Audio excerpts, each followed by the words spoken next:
Hey, what's up guys? You're watching The Other Option and this is your host Kuya Loy. If you like this video, slap like right now and smash the subscribe button. Hit the notification bell so that you will be notified for the next video. Thank you. Hey, what's up guys? This is Kuya Loy and you're watching The Other Option. Alright, so sa hapon na ito, we are looking at Mio Sporty.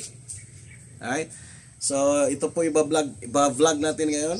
Ayan, so kung akala nyo ito ay regular na Mio Sporty lang, ito po ay hindi regular na Mio Sporty lang mga lods.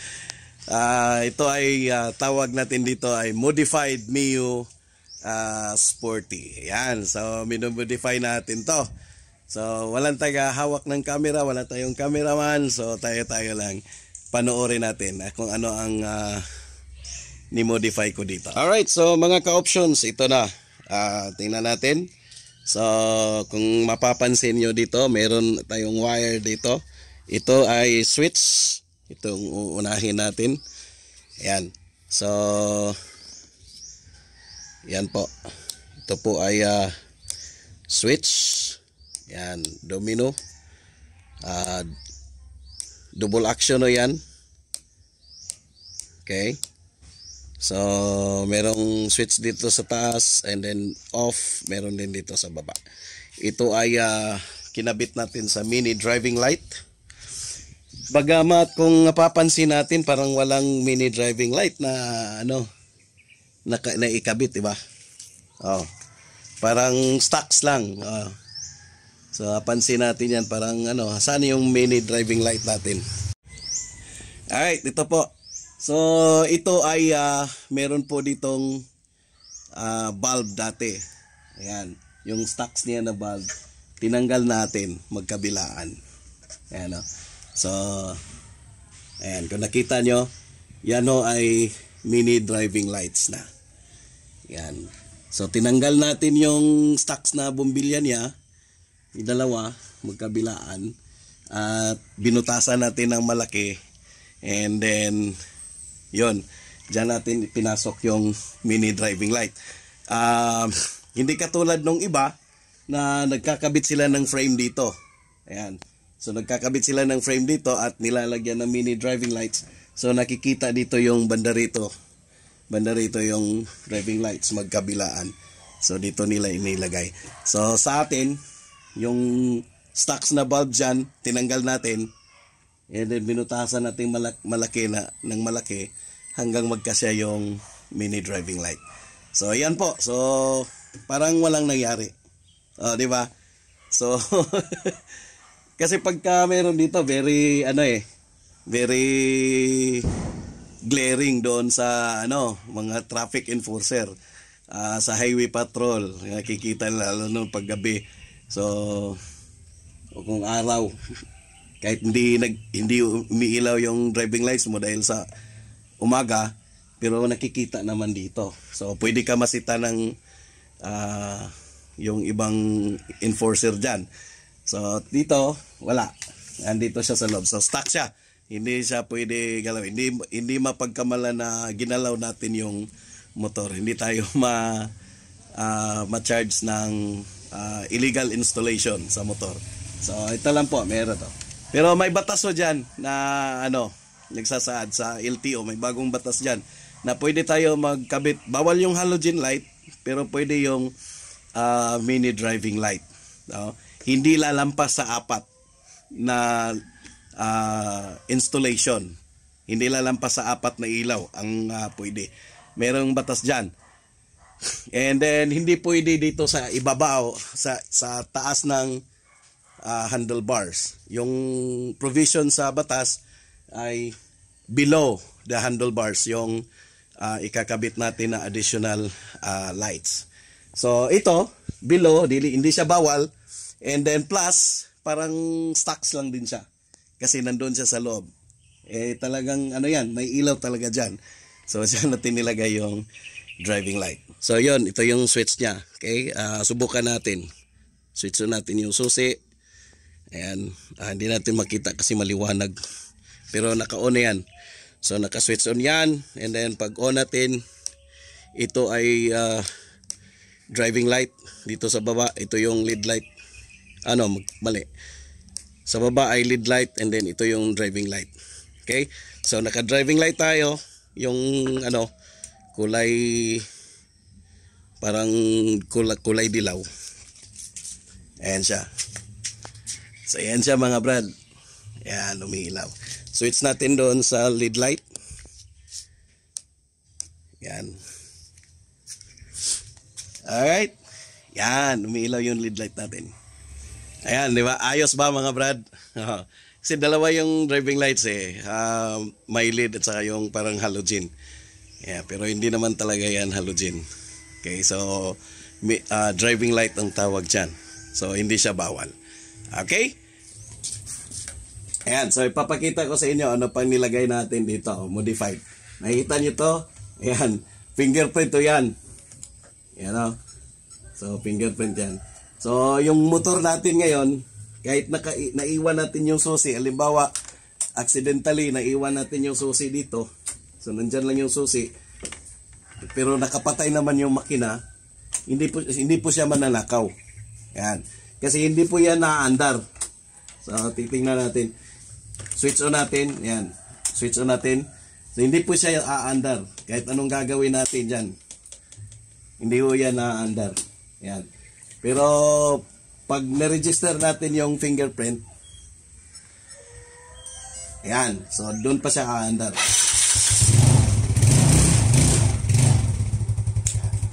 Ayos ba mga brad? So ito pa yung modification na ginawa natin dito. Ayan. Pero may naisip ako na iba. Gusto ko i-modify ito, yung registry natin. So imbes na nagre-register tayo ng ng fingerprint, ang gusto ko pagka pindot natin dito, nag-i-start na yung motor natin. Di ba? Ayan, di ba? Para mas siya, parang mas high-tech siya tingnan. Di ba? Pagka gawin nating hindi lang siya switch. Ganito, naging switch siya pero ang gawin natin yung starter talaga. Pag register ng fingerprint natin, aandar agad yung motor. Yan. So yun ang susubukan natin sa ngayong hapong ito. Alright?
Alright guys, so ito bukas na. Tanggal na yung headlight natin. And papakita ko lang sa inyo, ito yung fingerprint module na nilagay natin dito. Ayan. So ayan yun. Binalot natin ng cellophane para hindi siya mabasa sa ulan. Alright. So yun ang gagawin natin ngayon. Yun nga, yung fingerprint module natin, imbes na registry lang siya para magpapaandar, hindi natin siya gawing registry. Gawin natin siyang auto start talaga. Pagka fingerprint natin dito, pagtanggap niya ng fingerprint, aandar yung motor natin. So yun yung susubukan natin ngayon. I-modify natin itong mga wirings niya dito. So dito tayo magmo-modify. Itong mga wirings na to from galing dito. Yan kasi may switching yan dito, magkabilaan. May switching yan, yung mga wires niya dito. Yan. Yan yung wire na yan. So may mga switching yan. So dyan tayo magmo-modify. Yan. Pati doon sa ignition. Yan. So try natin.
Yellow, blue. Brown.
Okay. Switch. Yan siya. Kantin natin yung switch.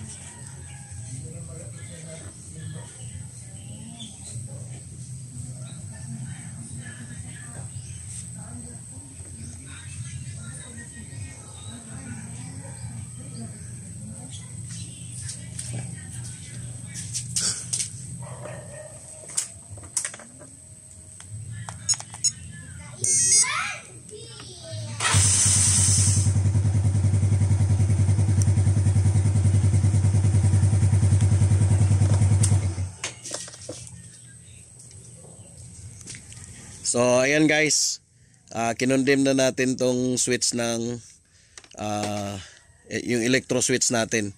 Itong violet na wire at saka itong brown, ito ay papunta dito sa ating ayan, electric switch. So wala nang silbi to. Hindi na siya magagamit. Yan. Kinondim na natin. Yan. So ito yung linya natin from module natin. Galing sa module natin. Imbis na itong wire na ito ay papunta dito sa electric switch. Yan. Saka ito, pinutol natin yung sa switch kasi kinabit natin dyan sa ground para din sa switching dito. So tatanggalin na rin natin to. Hindi na natin gagamitin. So itong sa kabila na switch dito, hindi na rin magpa-function. So nilagay natin ito dito direct. Ayan, so dito natin siya ilalagay direkta. Ayan. So ang hirap kasi walang tagahawak ng camera. Ayan. Testing natin. Ayan. Subukan natin i-switch on. Ayan, mag-switch on tayo. Tapos fingerprint registry. Ayan. So, hindi pa siya umaandar. Pero ito, wala na. Uy, umaandar siya. Dito.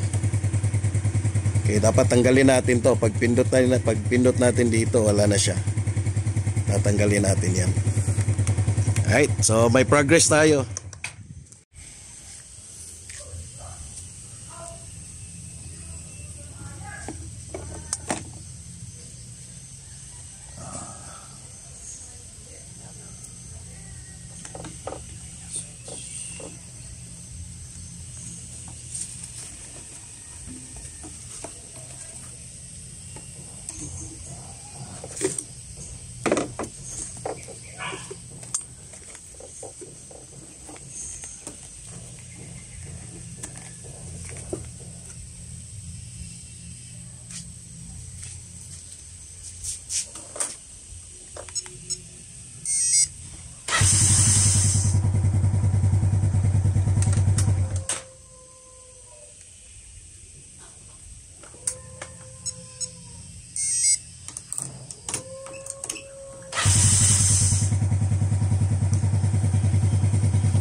Kasi meron pa rin siya.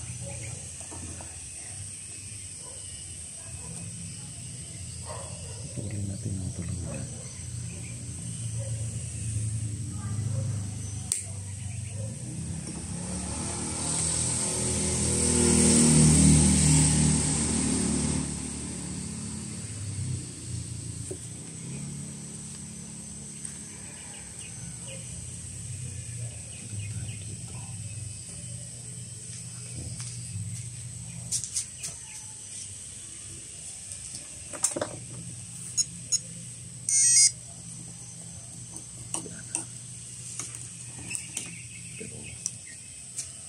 Siya ganda. So, what you do? Because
So ayan guys, second progress natin.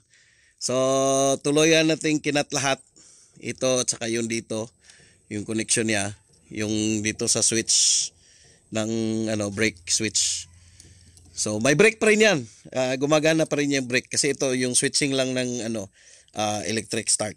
At saka yun dito kinalas natin sa kabila. So hindi na rin gumagana ang ignition dito. Okay. May brake pa rin yan guys ha. Hindi nawawala yung brake yan. Yung electric switch lang yung tinanggal natin. Yan. So yung dalawa dito kinat natin. Tapos ito dati, ito ay galing dito natin tinatap nung una. Yung original niya na fingerprint registry. So dahil kinat natin lahat dito at kinondem natin tong switch dito. So ito ang may linya, ito ang may kuryente, ito wala. Sa switching lang to. Papunta ito ng ignition key. Yan dito sa ground ng ignition key. Itong yan green na may dilaw. Yan yung karugtong dito. So walang power dito. Nandito yung power. So yan. So nililipat natin siya dito. Ayan, so nabuhol ko na dito. Ayan. Inano natin, tinitwist natin dito. Ayan. So pag subok natin ngayon, susubukan natin i-start. Okay. On natin yung susi. Okay, wala pang nangyari. Tapos start natin. Ayan, umaandar siya guys. Umaandar. Kaya lang, napansin nyo, yung starter natin, yung starter umaandar pa rin yung starter, gumagana pa rin siya, hindi siya namamatay. Kasi naghihintay yun na mamamatay yung blue lights dito. Pag nag-register ito, tinanggap yung fingerprint natin, nagbo-blue light siya. Tapos yung blue light natin, may timer siya na parang 30, parang half a second or I don't know. Mas matagal siya mawala, parang 2 seconds yata. 2 seconds bago mawala yung blue lights natin. So pagkaandar ng makina, yung starter natin gumagana pa rin siya hanggang 2 seconds. So nakakasama yun sa starter natin. So ang gagawin natin, adjust tayo ng timer. So itong timer din nito, i-adjust natin, which nandito sa loob ng module. Yan yung yan, yung na yan, yung button na yan, yun yung timer natin. So, dyan tayo mag-a-adjust. Okay guys, so i-adjust natin siya na pagka-start ng pagka-start ng motor, nawawala siya agad para hindi hindi magagastos yung natin, hindi masisira yung starter natin ng matagal kasi siya umaandar. 2 seconds, malaking na yun, malaking epekto yun sa motor. So adjust tayo ng timer.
Tanggalin lang muna natin to para hindi siya aandar pag nagtitesting tayo.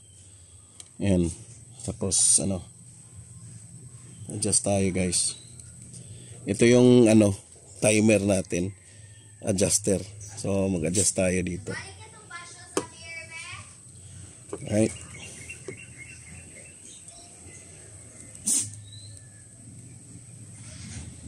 Ayan. Nag-a-adjust tayo ng half turn.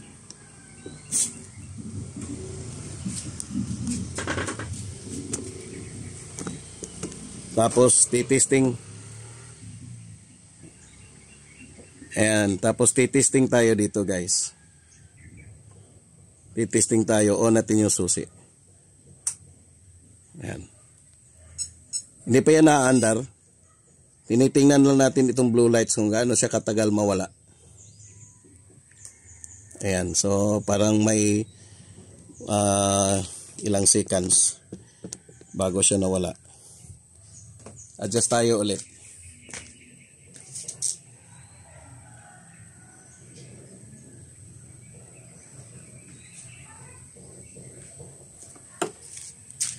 Ayan. Subok natin. Dapat nawawala siya agad.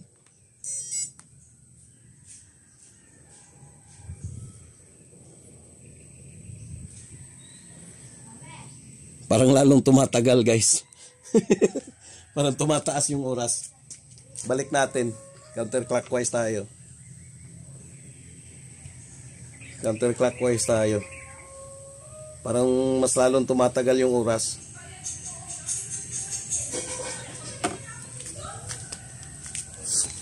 Yan, subok natin ulit. Yan, medyo malapit-lapit na. Okay, pero mataas pa rin yan. Mataas pa rin yan. Dapat nawawala siya agad.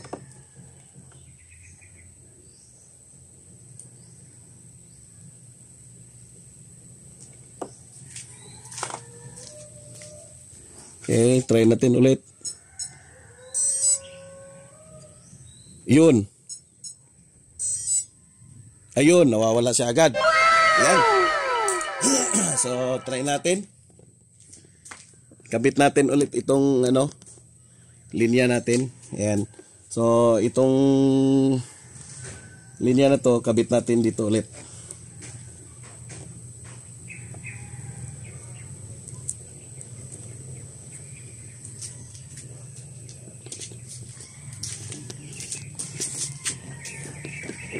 Ayan. Tapos, subok tayo guys. Ayan. Susi. Okay.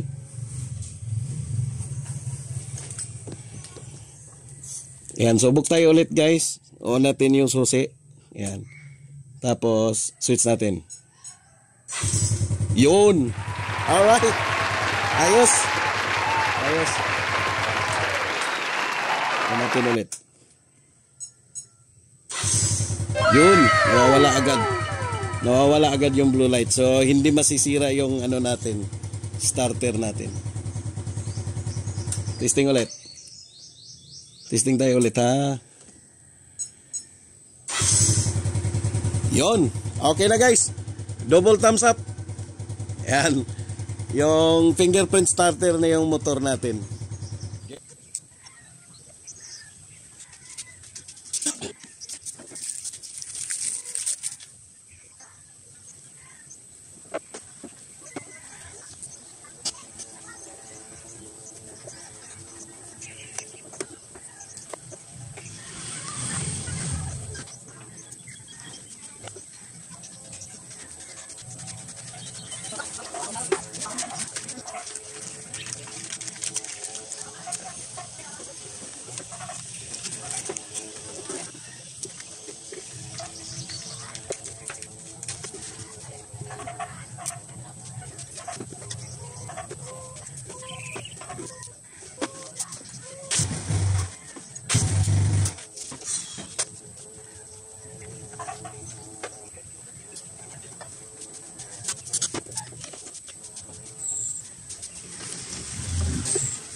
Alright guys, mission accomplished tayo. Ayan. So, na-modify na natin. Nakuha ko na yung gusto ko maging sa motor na Muse Sporty na ito. So, high-tech na siya.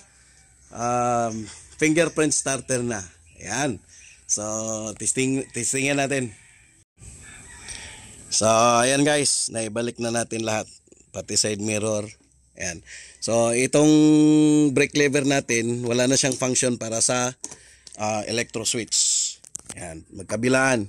Wala na ring function pag sa electro switch magkabilaan.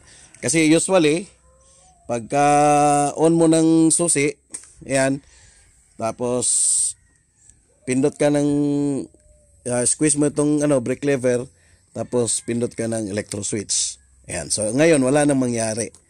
So, wala na. So, ayan. Tanggal na natin. So, hindi na po siya mag-start. Bagamat ito ay mag-i-start siya sa pamamagitan ng fingerprint. Ayan. So, ito na. Susi na natin. Ayan. Tapos, fingerprint natin. Yun. Di ba? So, okay na guys. Ayan. Patayin natin ulit. Ayan. Susi natin. Fingerprint.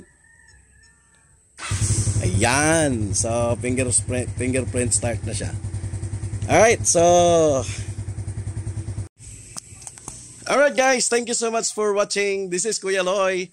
And you are watching the other option. Don't forget to slap like right now. And smash the subscribe button. Hit the notification bell so that you will be notified for the next video. Thank you.